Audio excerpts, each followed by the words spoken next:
Ms. Ng Ling Ling, please take both your cards.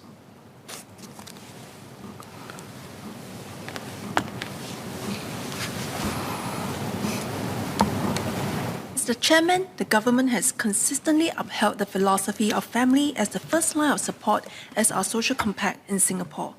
The World Values Survey conducted in 2020 has shown that family remains a key priority for most Singaporeans, forming the core of our social values today. Upholding the institution of family and keeping family strong will thus be a continuous endeavour that we must be committed to.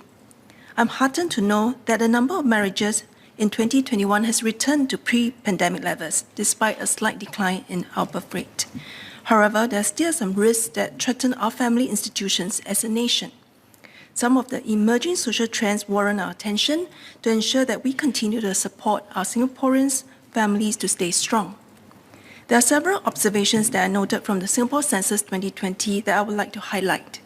Firstly, more young adults are choosing to stay single longer, with the proportions of singles aged 25 to 29 rising from 74.6% to 81.6% for males and from 54% to 69% for females between the year 2010 and 2020. Secondly, the average number of children born over the same period has decreased. Lastly, the old age dependency ratio has drastically increased from 13.5 to 23.4 in the same 10-year period. These trends of increasing singlehood, declining fertility rates, and a rapidly aging population can place additional strains on our families across different life stages. Furthermore, the COVID-19 pandemic has taken its toll on some family relationships. Various studies across the world on the impact of COVID-19 on family resilience have shown that the pandemic has caused psychological distress for children and parents. In Singapore, our families are also not spared from these effects.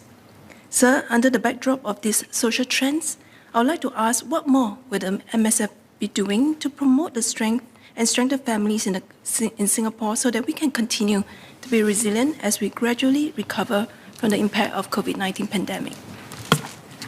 My next card.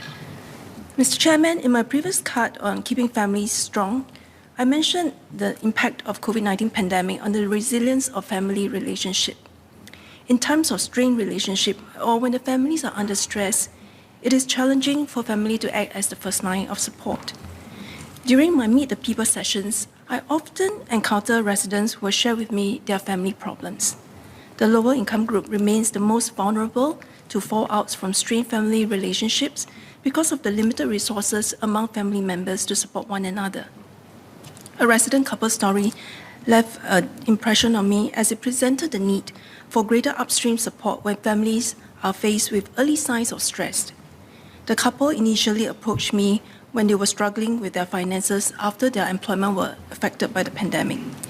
They had pressing needs because they had just welcomed their newborn child, but their income dropped drastically at the same time.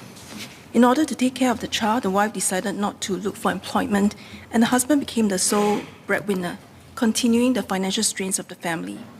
The couple later developed relationship strains, and the husband moved out and contemplated divorce. This further left the wife in limbo, and as she had to fend for financial support and caregiving while going through the difficult time with her husband. All this while, I appreciate the partnership and support rendered by the Social Service Office to work with me and the family to stabilize their circumstances, to help the wife find suitable employment and caregiving arrangement, and for the couple to work on their strained relationships. As families face financial issues or other unexpected circumstances like health problems, family relationships are bound to be affected. They will present early signs of stress, which may lead to greater challenges down the road. I would like to ask MSF on what more can we do as a community to increase upstream efforts to help families from at-risk groups, such as those in low-income groups or those who are suffering with illnesses. Thank you.